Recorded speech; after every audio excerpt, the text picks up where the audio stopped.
রংধনুস ওয়ার্ডে আপনাদের আবার স্বাগতম। আজকে হচ্ছে এপিসোড নাম্বার 6।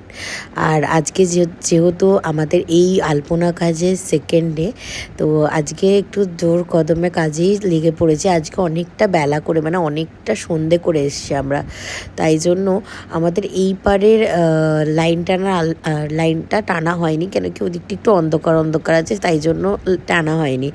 নেক্সট দিন আমাদেরকে একটু তাড়াতাড়ি আসতে হবে এই লাইনটা টানার জন্য।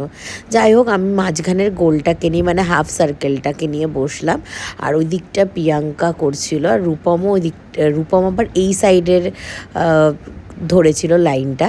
আমি বললাম মিডিলটা আমি একটু আস্তে আস্তে ট্রাই করি, আস্তে আস্তে করতে শুরু করি, আলপনা দিতে শুরু করি, যেহেতু আমরা তিনজনই আছি এখন। তো ওই জন্য ভাবলাম যে চলো অল্প অল্প করে কাজটা তিনজনের মধ্যে ডিভাইড করে নিই, দিয়ে ডিভাইড করে কাজটা করছিলাম। যেহেতু আমার একদম এটা ফার্স্ট কাজ, আমি এরকম ধরনের কাজ একদম ফার্স্ট টাইম করছি, তাই কিন্তু আমার একটু সব কিছু মেজারমেন্ট নিতে বা করতে একটু প্রবলেম হচ্ছে। করতে করতে আই থিঙ্ক অভিজ্ঞতা হয়ে যাবে, তখন আর এইরকম সমস্যা আমাকে পড়তে হবে না। যেমন রঙটা গোলা বা রঙটা একটু জল দিয়ে বাড়ানো, এইগুলো একটু গন্ডগোল হচ্ছে। তো এক সাইডের আলপনাটা তো কমপ্লিট হয়ে গেছে। নেক্সট পার্টে তোমাদের সাথে এই সোজাসুজি আলপনাটা দেখাবো।